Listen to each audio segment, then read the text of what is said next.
இந்த நாள் இனிய நாளாயமைய எங்கள் வாழ்த்துக்கள். 2/4/2026 பங்குனி 19 ஏப்ரல் வியாழக்கிழமை. இன்று பௌர்ணமி, ஹஸ்த நட்சத்திரம்.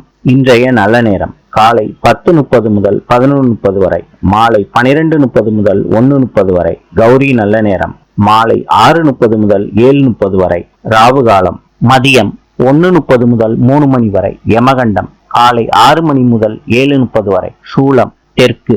இன்றைய ராசி பலன்: மேஷம் எதிர்ப்பு, ரிஷபம் அசதி, மிதுனம் சிக்கல், கடகம் வரவு, சிம்மம் சுபம், கன்னி தாமதம், துலாம் மகிழ்ச்சி, விருச்சிகம் தடங்கல், தனுசு நட்பு, மகரம் பயம், கும்பம் கவலை, மீனம் போட்டி. இந்த நாள் இனிய நாளாயமைய எங்கள் வாழ்த்துக்கள். நாளை சந்திப்போம்.